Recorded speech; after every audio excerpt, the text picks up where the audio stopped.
many millions, but only one earth.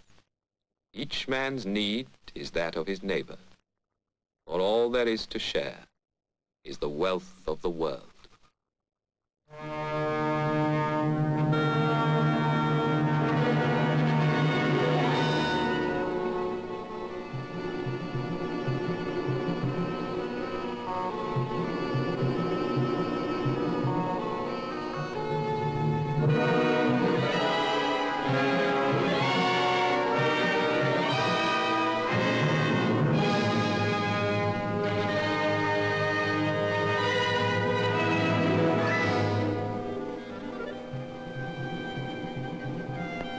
Africa, snow-capped mountains and dark jungles, wide rivers and boundless grasslands, rich in resources that lay untouched since the world began, wild, treacherous, unknown.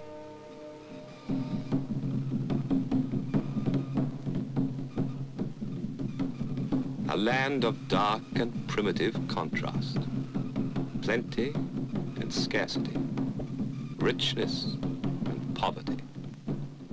Here lived Africa's peoples, buried in their jungle, too backward to realize the inheritance it offered, the untapped resources of their vast continent. Human need crying in the wilderness.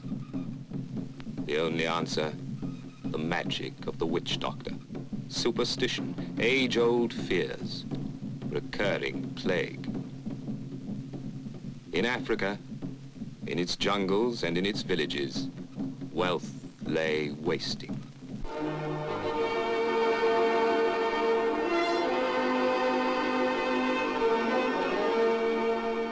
In the 19th century came the first stirrings of great change.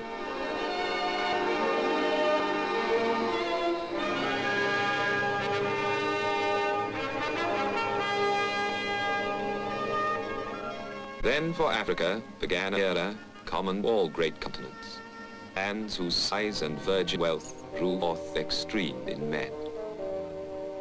The gambler and the missionary, the thief and the honest trader, the despoiler, the man of vision, those who came only to take and those who had something to give in exchange. This was a dark chapter, relieved by the light that the wisest brought. Into Kenya, the Gold Coast, Nigeria, the Sudan, and into the lands of the Congo. The Congo, a river 3,000 miles and more, draining 1.25 million square miles of jungle and plains, an area 16 times the size of England. Here, growing in profusion in the forest, was a species of palm, whose fruit yielded an oil that meant food to those who lived there.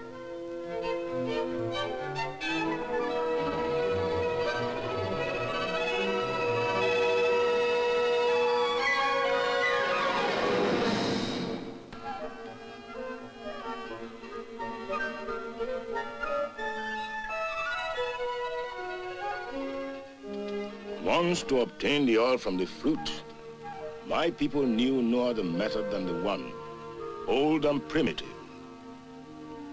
2 sticks and a bit of dried grass cooked into a smoldering flame.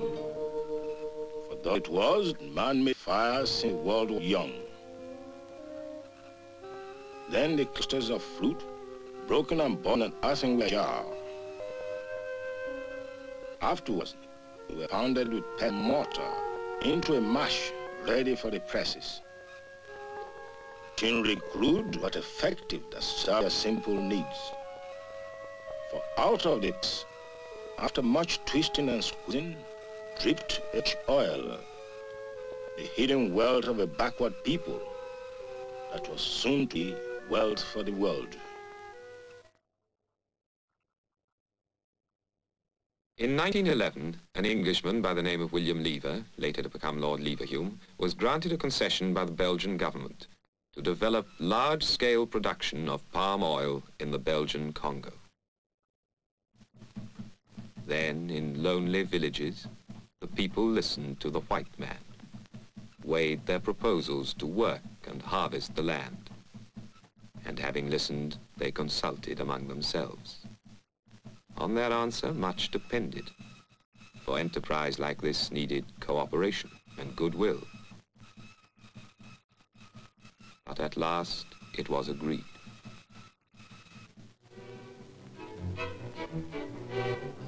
I remember